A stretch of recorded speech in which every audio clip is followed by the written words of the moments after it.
What's going on, dudes and dudettes? So USC did get a commitment from the 3-star wide receiver and Eli Woodard. I believe he's from out there in Temecula. I know he's a 3-star right now, but a lot of the top schools are after him, so hopefully he'll be bumped up to a 4-star here pretty soon. They did lose their in the running defensive coordinator guys in Eric Henderson to the NFL. He's going to the Commanders, so good luck to him. It is tough because he was considered, especially to rivals, the second best recruiter out there in the nation, but I think we'll be able to get through it, in my opinion. Sam Darnold is the first ever quarterback to win the Super Bowl, and yeah, congrats to all those ex-USC guys as Super Bowl champs. He's obviously the first guy to even win it in his draft class over guys like Allen and Jackson and Mayfield. He had 20 turnovers in the regular season, which led the NFL, but then he had 0 turnovers in the postseason, which was awesome for him.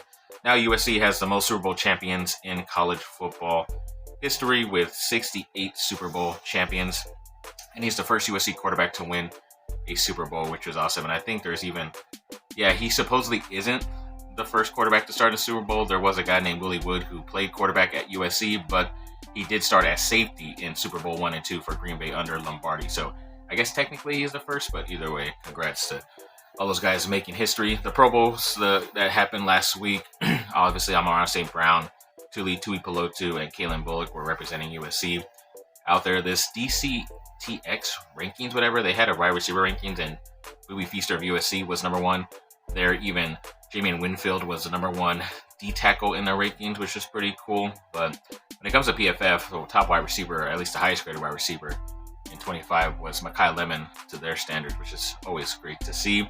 And even a couple other places have him as the top guy, or even the most explosive receptions. Even though he's not considered the fastest guy, he still led the nation with 31 of those. And then they're making some progress with some offensive linemen in Jackson Roper and Reese Russell in Colorado. So those guys could be a couple commitments coming later. Ryan O'Connell, who is a Penn linebacker, has committed to USC as a preferred walk-on, Only 5 schools in college with a Super Bowl MVP and a World Series MVP, and USC has a couple of those guys.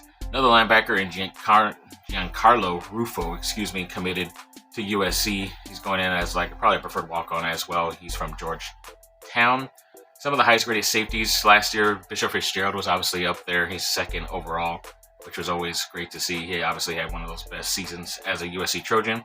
And one of those top guys, Honor Fala Johnson, released a top 6 in USC.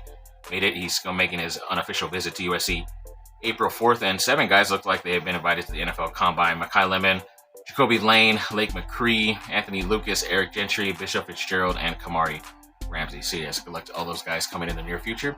Hopefully that can improve their draft stock as well.